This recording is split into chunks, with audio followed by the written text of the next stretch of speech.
Hello students. आज हम कर रहे हैं क्लास 10th के जो हमारे पास इंपॉर्टेंट क्वेश्चंस हैं वो वाले। तो हम सबसे पहला क्वेश्चन लेते हैं। इस क्वेश्चन में पूछा गया है which of these is an irrational number. इनमें से दिए हुए नंबर्स में से कौन सा इरेशनल नंबर है। तो यहाँ देखते हैं। सबसे पहला जो नंबर है हमारे पास ये लिखा हुआ है 2 और स्क्वायर रूट 4, और हमें पता है स्क्वायर रूट 4 को हम लिख सकते हैं 2 के बराबर, तो ये आ जाएगा 4। तो ये हमारा इरेशनल नंबर नहीं है। दूसरा नंबर है √9, ये होता है 3 के इक्वल, ये भी हमारे पास इरेशनल नंबर नहीं है। इसके बाद लिखा हुआ है 2 + √3। √3 को हम सॉल्व नहीं कर सकते, तो इसलिए ये क्या है हमारे पास इरेशनल नंबर। तो ये हमारे फर्स्ट क्वेश्चन का आंसर है। Question number 2। इस क्वेश्चन में हमें 0.125 को P/Q की फॉर्म में एक्सप्रेस करना है। तो हम क्या करेंगे, जो ये लिखा हुआ है 0.125, इसे हम लिखेंगे 125 अपॉन, पॉइंट की जगह हम लिखेंगे 1 और पॉइंट के बाद नंबर आ रहे हैं 3, तो इसलिए हम अपॉन में 3 जीरोस यूज करेंगे। इसे सॉल्व करने के लिए हम इसे 25 से कैंसिल आउट करेंगे। 25 5 जा 125 और 25 से इसे कैंसिल करते हैं तो ये आता है 40। अब 5 की टेबल में जो 40 है वो आता है 8 पर, तो हमारा जो आंसर आ जाएगा ये आएगा 1/8। क्वेश्चन नंबर 3 को करने के लिए हम क्या करेंगे, ऑप्शन का यूज करेंगे। तो देखो यहाँ पर हमारे पास फर्स्ट ऑप्शन दिया हुआ है x की वैल्यू 2 और y की वैल्यू 3। तो हम क्या करेंगे, फर्स्ट इक्वेशन में x की वैल्यू पुट कर देंगे 2 + 2y और y की जगह हम वैल्यू पुट कर देंगे 3। इसे सॉल्व कर देखेंगे कितना आता है। 5 2 = 10 + 2 3 = 6, तो हमारे पास जो आंसर आ रहा है वो आ रहा है 16। और इधर भी जो क्वेश्चन में आंसर दे रखा है वो है 16। इसका मतलब हमारे पास ये आंसर ठीक हो सकता है। इन वैल्यूज को हम सेकंड इक्वेशन में भी पुट कर लेते हैं। ये आ जाएगा 7 × x की वैल्यू 2 है -4 y की वैल्यू रखनी होती है हमें 3। इसके बाद 7 2 हो जाएगा 14 -4 3 12। सॉल्व करेंगे तो ये आ जाएगा 2। तो ये हमारे पास दोनों ही ऑप्शन हमारे पास सही आ रहे हैं, तो इसलिए इसका जो आंसर आएगा वो आएगा A। क्वेश्चन नंबर 4 में हमें 11 टर्म निकालनी है। 11 टर्म निकालने के लिए इस एपी में सबसे पहले हमें फर्स्ट टर्म पता होनी चाहिए। A ये हमारे पास गिवन है 13। इसके बाद हम निकालेंगे D निकलता है सेकंड माइनस फर्स्ट टर्म, तो ये हो जाएगा 15 दूनी 30 और 1 31, 31/2 माइनस फर्स्ट टर्म हमारे पास है 13। इसका एलसीएम लेते हैं, एलसीएम आएगा 2, इधर आएगा 31 माइनस 13 2 = 26, माइनस करेंगे तो यह आ जाएगा 5/2। अब हमें 11 टर्म अगर निकालनी है तो 11 टर्म के लिए हम फॉर्मूला यूज करेंगे a + 11 - 1 × d। a हमारे पास दिया हुआ है 13 + 11 - 1 हो जाएगा 10 और d की वैल्यू हमारे पास है 5/2। ये हो जाएगा 13 प्लस, अगर हम 2 से 10 को कैंसिल करते हैं तो ये आएगा 5 और ये हो जाएगा 5 5 = 25। तो इस तरह से हमारे पास जो 11 टर्म है ये आ जाएगी 38। क्वेश्चन नंबर 5 में हमें कॉमन डिफरेंस निकालना है।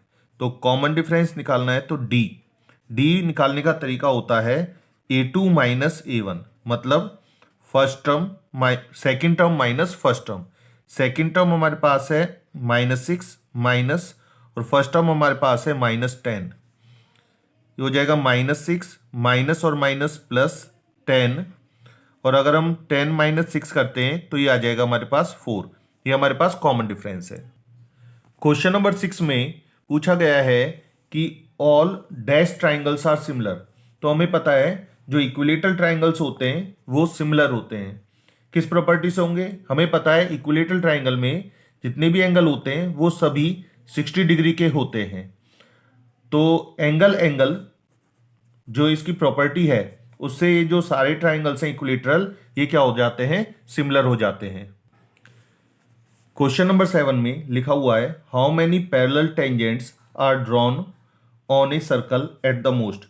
मतलब ये कह रहा है कि एक सर्कल पर कितनी पैरेलल टेंजेंट्स ड्रॉ की जा सकती हैं। तो अगर कोई सर्कल है तो उस पर ज़्यादा से ज़्यादा 2 ही पैरेलल टेंजेंट्स ड्रॉ की जा सकती हैं। तो इसका ऑप्शन आएगा बी।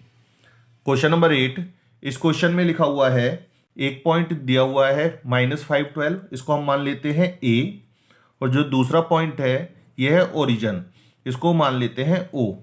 और ओरिजिन क्या होता है? ओरिजिन होता है 0,0। तो हम ए और ओ के बीच का डिस्टेंस निकालते हैं डिस्टेंस फॉर्मूला का यूज कर कर। तो डिस्टेंस फॉर्मूला होता है x2 माइनस x1, मतलब 0 माइनस 5, माइनस का है तो ये हो जाएगा +5 इसका square, plus y2 minus y1 का स्क्वायर। अब हमें पता है 0 + 5 होता है 5 स्क्वायर, और 0 माइनस 12 हो जाएगा -12 का स्क्वायर। 5 का स्क्वायर होता है 25 और 12 का स्क्वायर होता है 144।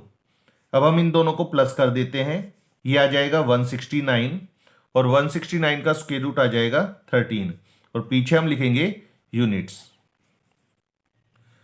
नेक्स्ट क्वेश्चन में हमें मिड पॉइंट निकालना है। हमारे पास 2 पॉइंट्स गिवन है, इन दोनों पॉइंट्स का हमें मिड पॉइंट निकालना है।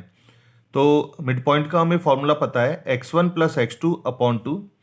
तो यहाँ पर हमारे पास x1 की वैल्यू है -3 प्लस x2 की वैल्यू है 1/2, और y1 + y2/2। तो y1 हमारे पास है 4 और y2 हमारे पास है -2/2। तो -3 + 1 ये आ जाएगा -2/2, 4 - 2 ये आ जाएगा 2/2। इसे अगर हम सॉल्व करते हैं तो ये आएगा -1, +1। ये हमारा मिड पॉइंट आ गया। क्वेश्चन नंबर 10 में हमें इसकी वैल्यू निकालनी है। तो हमें पता है sin थीटा होता है cos 90 - थीटा के इक्वल। तो जो ये sin 48 लिखा हुआ है इसे हम लिख सकते हैं cos 90 - 48, माइनस में है cos 42 डिग्री। cos 90 में से जब 48 माइनस किया जाता है तो ये आएगा हमारे पास 42 माइनस cos 42। अगर हम माइनस करते हैं तो हमारे पास आंसर आ जाएगा 0। इस क्वेश्चन में हमें साइन थीटा की वैल्यू निकालनी है, और साइन थीटा होता है P/H, परपेंडिकुलर अपॉन हाइपोटेन्यूज। तो एंगल अगर थीटा है तो इसके सामने वाली साइड को हम कहते हैं परपेंडिकुलर, और हाइपोटेन्यूज ये है। तो लेकिन इस क्वेश्चन में तो हमारे पास परपेंडिकुलर नहीं है, तो सबसे पहले हम PGT का यूज करेंगे। इसमें हम लिखेंगे AB का स्क्वायर = AC का स्क्वायर प्लस BC का स्क्वायर। AB की वैल्यू हमारे पास है 29, AC की वैल्यू नहीं है हमारे पास, प्लस BC की वैल्यू हमारे पास है 21। 29 का स्क्वायर होता है 841 = AC स्क्वायर, और 21 का स्क्वायर आ जाएगा 441। ये प्लस वाली टर्म हम इस साइड लेकर जाते हैं, ये टर्म हो जाएगी -441 = AC स्क्वायर। तो हमारे पास जो AC स्क्वायर आएगा माइनस करने से आएगा 400, और 400 स्क्वायर होता है 20 का। तो ये जो AC की वैल्यू आ गई है ये आ गई है 20। अब हमें निकालना है साइन थीटा, जो कि होता है P/H। P हमारे पास आ गया है 20 अपॉन में H की वैल्यू है 29। क्वेश्चन नंबर 12, इस क्वेश्चन में हमें बताना है ये क्वेश्चन ट्रू है या फॉल्स है। तो साइन थीटा और कॉस थीटा क्या सभी वैल्यूज के लिए इक्वल होते हैं? बिल्कुल भी नहीं, ये सिर्फ π/45 डिग्री पर ही इक्वल होते हैं। तो ये स्टेटमेंट बिल्कुल फॉल्स है, क्योंकि 0 डिग्री पर साइन की वैल्यू 0 होती है लेकिन कॉस की वैल्यू 1। तो 0 डिग्री पर ये बराबर नहीं होते, और ये किसी भी वैल्यू पर बराबर नहीं होते, सिर्फ और सिर्फ 45 को छोड़कर। क्वेश्चन नंबर 13 में हमारे पास लिखा हुआ है in a circle of radius 4 centimetre. तो क्वेश्चन में रेडियस हमारे पास दे रखी है 4 centimetre. An arc subtends an angle of 60 degree, और एंगल बना हुआ है 60 डिग्री का। Find the length of arc.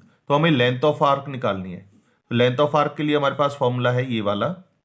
तो थीटा की वैल्यू हमारे पास है 60, तो हमने थीटा की जगह लिखा 60 अपॉन 360 इंटू 2 पाई। पाई की वैल्यू होती है 22/7 और जो आर है, आर हमारे पास गिवन है 4। तो यहाँ पर हम सॉल्व करेंगे तो 0 से 0 कैंसिल और 6 से कैंसिल हो जाएगा 36 6 पर, और 2 से कैंसिल कर सकते हैं 6 को, ये हो जाएगा 3। तो ये आंसर आ जाएगा 4 इंटू 22, ये हो जाएगा 88/3/7 सेंटीमीटर। क्वेश्चन नंबर 14 में लिखा हुआ है the length of a minute hand of a clock is 14 centimetre. जो ये मिनट हैंड है इसकी जो लेंथ है वो 14 सेंटीमीटर है। तो इसका मतलब है कि जो रेडियस है, रेडियस भी कितनी है, 14 सेंटीमीटर। अब हमें पता है कि जो एंगल बनता है 1 मिनट में ये होता है 60 डिग्री, और क्वेश्चन में हमें 5 मिनट का एंगल निकालना है। तो एंगल मेड इन 5 मिनट ये हो जाएगा 6 इंटू 5 मतलब 30 डिग्री। अब हमें एरिया निकालना था, तो ये हमारे पास जो बन रहा है, ये हमारे पास बन रहा है सेक्टर, और सेक्टर का एरिया होता है theta by 360 pi r square. Theta मतलब एंगल, ये हमारे पास है 30 डिग्री अपॉन 360, पाई की वैल्यू होती है 22/7 और आर स्क्वायर, रेडियस हमारे पास है 14, ये हो जाएगा 14 इंटू 14। तो यहाँ अगर हम इसको कैंसिल करते हैं तो ये आ जाएगा 12, 7 से इसको कैंसिल करेंगे तो आएगा 2, 2 से ये कैंसिल हो जाएगा 6, तो ये हमारे पास आंसर आ जाएगा, यहाँ भी कैंसिल हो सकता है 11 और ये 3, तो ये आंसर आ जाएगा 154/3 सेंटीमीटर स्क्वायर। इस क्वेश्चन में हमारे पास सबसे पहले लेंथ गिवन है 14 मीटर, इसके बाद ब्रेथ ये हमारे पास है 10 मीटर, इसके बाद गिवन है हाइट गिवन है 5 मीटर, और हमें क्या निकालना है, वॉल्यूम। और वॉल्यूम का क्या फॉर्मूला होता है, ये होता है L into B into H. तो यहाँ पर आ जाएगा L 14, B 10 और H है 5। इसे सॉल्व करते हैं तो ये आ जाएगा 700 मीटर क्यूब। क्वेश्चन नंबर 16 में हमारे पास लिखा हुआ है mean of first 5 natural numbers. तो अगर हमें पहले 5 नेचुरल नंबर्स का मीन निकालना है तो हम क्या करेंगे, तो पहले 5 नेचुरल नंबर है 1 2 3 4 5। हम क्या करेंगे, इन सब का सम करेंगे, और क्योंकि ये 5 नंबर है तो इसलिए 5 से डिवाइड। अगर हम इनका सम करते हैं तो ये आता है 15/5, कैंसिल करेंगे तो ये हमारे पास जो मीन है ये आ जाएगा 3। ये हमारा लास्ट क्वेश्चन है, और इस क्वेश्चन में लिखा हुआ है probability of getting a head when a coin is tossed once. हमें पता है जब एक कॉइन को एक बार टॉस किया जाता है या तो आता है हेड या फिर आता है टेल। तो हमें हेड निकालने की प्रोबेबिलिटी निकालनी है, तो हेड आता है सिर्फ एक बार और आउटकम कितने हमारे पास 2, तो इसकी जो प्रोबेबिलिटी आएगी वो आ जाएगी 1/2।